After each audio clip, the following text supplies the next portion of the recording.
We use the word good all the time, right? A good cup of coffee, a good book, a good day.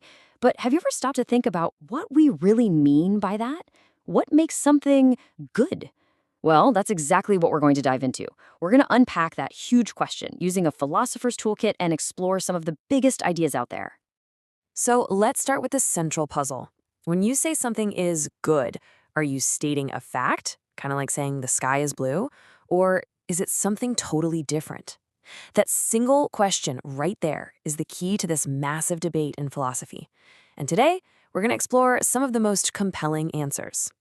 Okay, first things first, we need to draw a really important line in the sand. On one side, you've got statements of fact, things about how the world is. India is the largest democracy. That's a fact. But on the other side, you have judgments of value, statements about how the world ought to be. Kindness is good. See the difference? Our whole conversation today, our whole search for the good is happening on that value side. We're not just describing things, we're trying to figure out what truly matters. All right, so to even begin to tackle this, we need the right tools. Luckily, philosophers have come up with a couple of really powerful concepts that help us sort through all the different things we call good. So let's open up our philosophical toolkit and look at the first two essentials. First up, we have something called an instrumental good. It sounds fancy, but the idea is super simple. It's anything that's good because it's a tool to get you something else. Think about a hammer. Is a hammer good on its own? Not really. It's good for something, for building a shelf or a house. You don't value the hammer itself, you value what it helps you achieve. And that leads us right to the other side of the coin, and this is the big one, intrinsic good.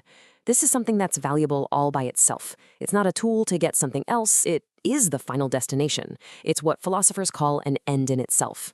And honestly, you could say that the entire field of ethics is basically a giant search to figure out what, if anything, is truly intrinsically good. Let's look at a classic example that really breaks this down. We chase after money, right? But why? Well, we think it'll buy us things like security and comfort. Okay, but why do we want security and comfort? For a lot of people, the answer is happiness. You see the chain? In this example, money and comfort are the instrumental goods. They're steps on the ladder. But happiness?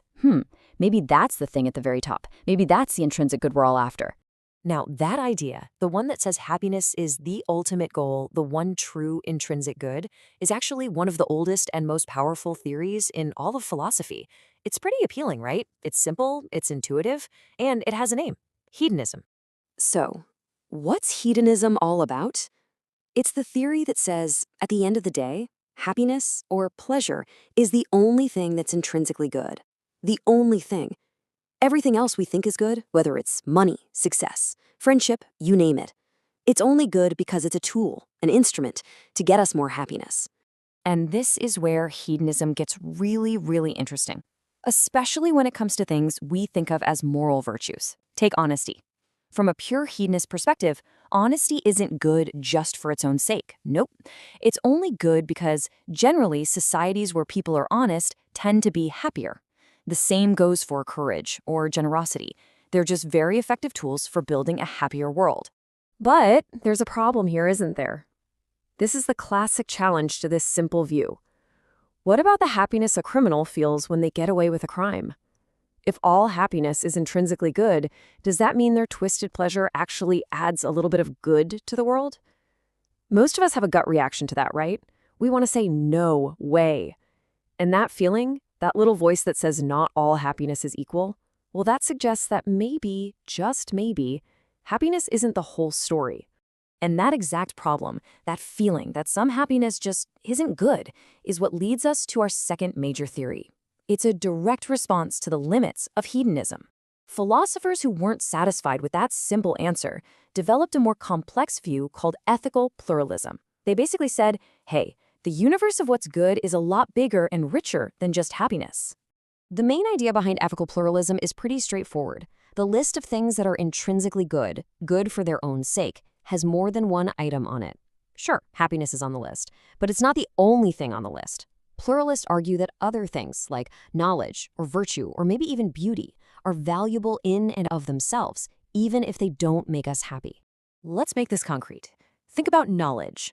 For a hedonist, studying, say, quantum physics is only good if it eventually leads to some kind of happiness for someone. But for a pluralist, No, they'd say the act of understanding the universe has its own value, period. It's good in and of itself, even if it's a real headache to learn and doesn't give you a warm, fuzzy feeling. It's just good to know things. And it's the same thing with a moral quality like honesty.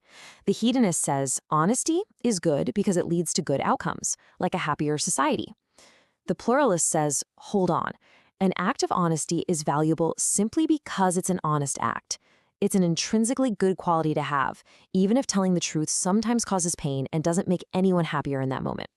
And for the pluralist, this is absolutely key. Not all happiness is created equal. How you get your happiness really, really matters. There's this quote from our source material that puts it perfectly. Happiness achieved by exercise of moral qualities is abiding, deep, and more self-satisfying. In other words, the happiness you get from being a good person is just a different, better kind of happiness. The journey matters.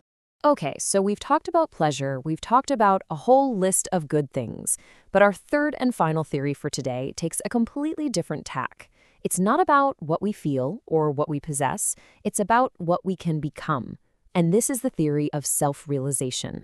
So, the theory of self-realization says the ultimate good isn't a feeling, like happiness, or a thing, like knowledge. It's an activity. Specifically, the activity of fulfilling your own potential. The goal of life, in this view, is to develop and use your best and most uniquely human abilities to the absolute fullest. So, what kind of potential are we talking about here? Well, this theory really zeroes in on the stuff that makes us uniquely human. You know, our ability to reason, to make moral choices, to be creative, to learn and grow intellectually. The idea is that a truly good life is one where you're constantly working on these things, letting your reason guide you, and actively developing virtues like generosity and truthfulness. And this really lays out the difference between all three theories so clearly. You could almost say hedonism is about feeling good, pluralism is about having good things in your life, but self-realization, that's all about the process of becoming a good person. It's about becoming a fully realized, thoughtful, and virtuous human being. All right, we have covered a ton of ground here. We've explored three completely different ways of thinking about what good even means. So let's pull it all together now and take one last look at the philosophical toolkit we've built. Here it is, all laid out. You've got hedonism, which says the only ultimate good is happiness and pleasure. Simple as that. Then you have ethical pluralism, which opens things up and says, wait, happiness is great, but so are things like knowledge and virtue. And finally, you've got self-realization, which completely changes the game. It says the goal isn't a feeling or a thing, but the lifelong process of fulfilling your highest potential. So we end up right back where we started, but now you have the tools. We've looked at these different frameworks, but the final, most important question isn't for some long-gone philosopher. It's for you. When you really strip it all away, what do you value for its own sake? What is your intrinsic good? Is it just happiness? Is it a whole list of things, like knowledge and friendship? Or is it the person you are actively trying to become? That, right there, is the big question.